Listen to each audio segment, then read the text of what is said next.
அனைவருக்கும் வணக்கம். சற்று முன்பு தமிழக அரசு இன்று வெளியிட்டுள்ள 17 முக்கியமான அறிவிப்புகள் என்னென்ன என்பதை பற்றி தான் நம்ம இந்த வீடியோவில் டீட்டெயிலாக பார்க்க போகிறோம்.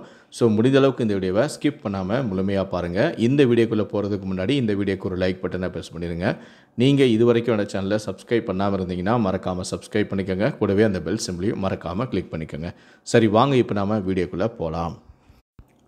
முதல் அறிவிப்பு: கிராம ஊராட்சிகளில் அனுமதி பெறாமல் கட்டப்படும் கட்டடங்களை மூடி சீல் வைக்க ஊராட்சிகளின் நிர்வாக அலுவலர்களுக்கு அதிகாரம் அளித்து அனைத்து மாவட்ட கலெக்டர்களுக்கு தமிழக அரசின் ஊரக வளர்ச்சி மற்றும் ஊராட்சித்துறை சுற்றறிக்கையை அனுப்பியுள்ளது.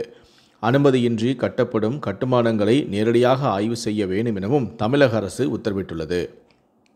இரண்டாவது அறிவிப்பு: வங்கக்கடலில் நீடித்து கொண்டிருந்த வளிமண்டல மேலடுக்கு சுழற்சி தற்போது காற்றழுத்த தாழ்வு நிலையாக மாறியுள்ளது. இதன் காரணமாக இன்று முதல் 21ஆம் தேதி வரை வட கடலோர மாவட்டங்களில் பலத்த மழை பெய்யும் என்று வானிலை ஆய்வாளர்கள் தெரிவித்துள்ளனர்.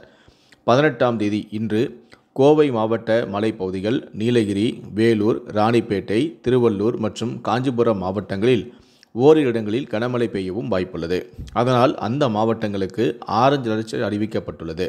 இதன் காரணமாக 15 சென்டிமீட்டர் முதல் 20 சென்டிமீட்டர் வரை மழை பெய்யும் என்றும் எதிர்பார்க்கப்படுகிறது.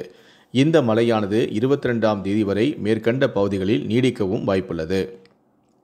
மூன்றாவது அறிவிப்பு: வார இறுதி நாட்களை முன்னிட்டு ஜூலை 18, 19 அதாவது இன்று நாளை தேதிகளில் 1055 சிறப்பு பேருந்துகள் இயக்கப்படும் என அரசு விரைவு போக்குவரத்து கழகம் அறிவித்துள்ளது.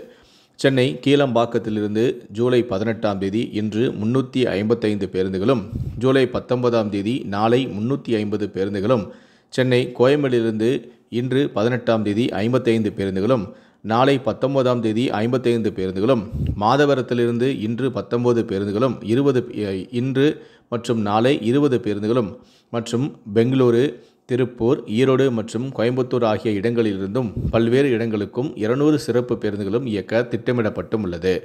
மேலும் ஞாயிறு அன்று சொந்த ஊர்களிலிருந்து சென்னை மற்றும் பெங்களூர் திரும்ப வசதியாக பயணிகளின் தேவைக்கு ஏற்ப அனைத்து இடங்களிலிருந்தும் சிறப்பு பேருந்துகள் இயக்க திட்டமிடப்பட்டும் உள்ளது.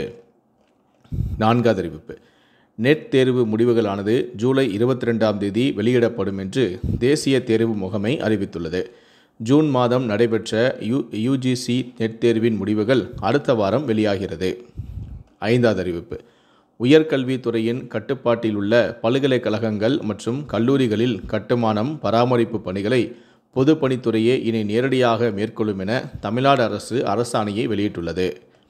ஆறாவது அறிவிப்பு: 5 வயதிற்குள் ஆதார் பெற்ற குழந்தைகள் 7 வயதை கடந்த பிறகு கைரேகை மற்றும் கருவிழி பதிவை புதுப்பிக்க வேண்டும் எனவும், பயோமெட்ரிக் விவரங்களை புதுப்பிக்கவில்லை எனில் ஆதார் செயலிழக்கும் எனவும் ஆதார் ஆணையம் தெரிவித்துள்ளது. ஏழாவது அறிவிப்பு: சென்னை, கோவை, தஞ்சாவூர், மதுரை ஆகிய 4 மருத்துவக் கல்லூரி மருத்துவமனைகளில் அதிநவீன மருந்தியல் பரிசோதனை ஆய்வகங்கள் அமைப்பதற்கான அரசாணை வெளியிடப்பட்டுள்ளது. ஆய்வகங்களில் மருந்தின் தன்மை மற்றும் அதன் வீரியம் குறித்து ஆய்வு செய்யும் பணிகளும், நோயாளிகளுக்கு எந்த அளவுக்கு அவை பலனளிக்கிறது என்பது தொடர்பாக மதிப்பீடு செய்யும் நடவடிக்கைகளும் மேற்கொள்ளப்படும்.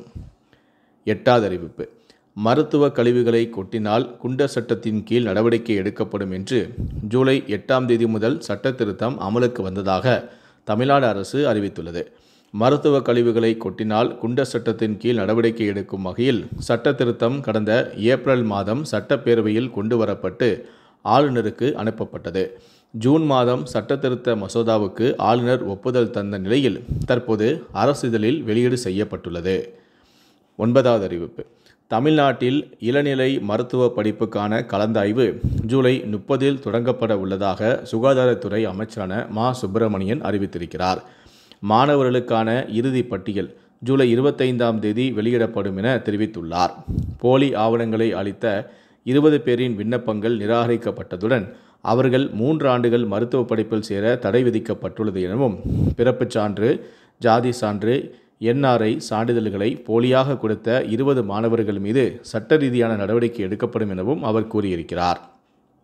10வது அறிவிப்பு: உள்ளூர் விடுமுறை தொடர்பாக கன்னியாகுமரி மற்றும் செங்கல்பட்டு மாவட்டத்திற்கு உள்ளூர் விடுமுறை அறிவிக்கப்பட்டுள்ளது. ஆடி அமாவாசையை ஒட்டி கன்னியாகுமரி மாவட்டத்திற்கு வரும் 24ஆம் தேதி உள்ளூர் விடுமுறை அறிவித்து மாவட்ட ஆட்சியரான அழகுமணி உத்தரவிட்டுள்ளார். இந்த விடுமுறை நாளை ஈடு செய்யும் வகையில் ஆகஸ்ட் 9ஆம் தேதி சனிக்கிழமையன்று வேலை நாளாக செயல்படும் எனவும் அறிவித்துள்ளார். இதேபோல செங்கல்பட்டு மாவட்டத்தில் மேல் மருவத்தூர் ஆதிபராசக்தி சித்தர் பீடத்தில் ஆடிப்பூர விழாவையொட்டி ஜூலை 28ஆம் தேதி உள்ளூர் விடுமுறை அறிவித்து மாவட்ட ஆட்சியர் உத்தரவிட்டிருக்கிறார். இந்த உள்ளூர் விடுமுறையை ஈடு செய்யும் வகையில் ஆகஸ்ட் 9ஆம் தேதி வேலை நாளாக செயல்படும் எனவும் தெரிவிக்கப்பட்டுள்ளது. 11வது அறிவிப்பு.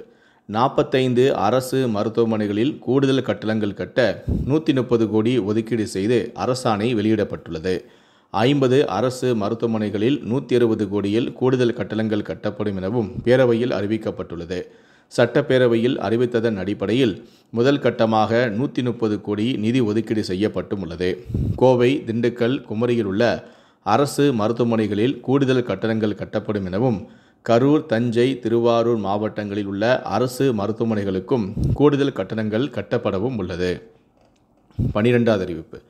மூலிகை அழகு சாதன பொருட்கள், தோல் பராமரிப்பு பொருட்கள் தயாரித்தல் தொடர்பான தமிழக அரசு வழங்கும் பயிற்சியானது தமிழ்நாடு தொழில் முனைவோர் மேம்பாடு மற்றும் புத்தாக்க நிறுவனம் சிட்கோ தொழில்பேட்டை ETII அலுவலக சாலை இயக்காட்டுத்தாங்கல் சென்னையில் வரும் 23ஆம் தேதி முதல் 25ஆம் தேதி வரை காலை 10 மணி முதல் மாலை 5 மணி வரை நடைபெற உள்ளது. 13வது அறிவிப்பு.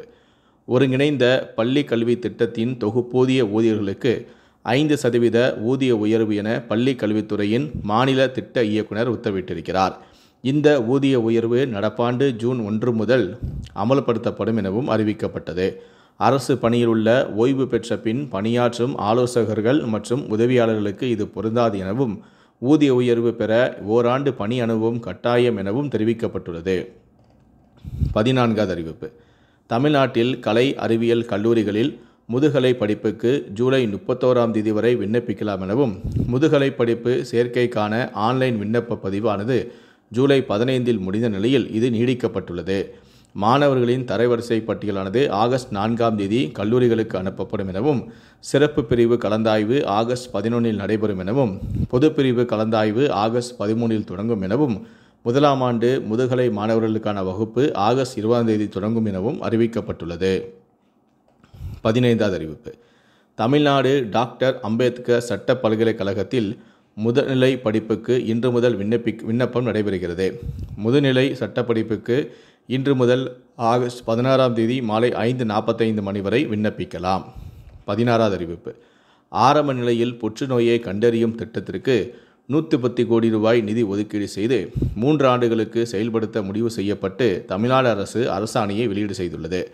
அதில் 73 கோடியே 2025-26ஆம் நிதியாண்டுக்கான நிதி ஒப்புதலாகும், 19 கோடியே 26-27 நிதியாண்டிற்காகவும் 17 கோடியே 27-28 ஆண்டு நிதியாண்டிற்காகவும் ஒப்புதல் அளித்துள்ளது. இந்த திட்டத்தின் கீழ் தேவையான உபகரணங்கள் அனைத்தும் தமிழ்நாடு மருத்துவ சேவைக் கழகம் மூலமாக வாங்கப்படும் எனவும் இதன் மூலம் தமிழ்நாட்டில் வளர்ந்து வரும் புற்றுநோய் சிக்கலை தடுக்கும் முயற்சியாக சிறந்த தரமான சிகிச்சை மற்றும் சோதனை வசதிகள் கட்டமைக்கப்பட உள்ளன. கடைசியாக 17வது அறிவிப்பு. சிக்கன நடவடிக்கை என்ற பெயரில் ரயில் நிலையங்களில் உள்ள முன்பதிவு செய்யப்படாத பொது டிக்கெட் கவுண்டர்களை தனியார் வசம் ஒப்படைக்க ரயில்வே முடிவு செய்துள்ளது. இதற்கு பொதுமக்களும் சமூக ஆர்வலர்களும் கடுமையான எதிர்ப்பும் தெரிவித்தும் உள்ளனர். இந்த 17 அறிவிப்புகளை பற்றிய உங்களுடைய கருத்துக்கள் என்ன அப்படிங்கிறத கீழே இருக்கக்கூடிய கமெண்ட் செக்ஷனில் மறக்காமல் சொல்லுங்கள். முடிந்த அளவுக்கு இந்த வீடியோவை மற்றவங்களுக்கும் ஷேர் பண்ணுங்கள். மேலும் இது போன்ற பல வீடியோக்களை நீங்கள் பார்க்கணும் அப்படின்னு நினச்சிங்கன்னா மறக்காமல் நினச்சி நீங்கள் சப்ஸ்கிரைப் பண்ணுங்கள். கூடவே அந்த பெல் சிம்லையும் மறக்காமல் கிளிக் பண்ணுங்கள். நன்றி, வணக்கம்.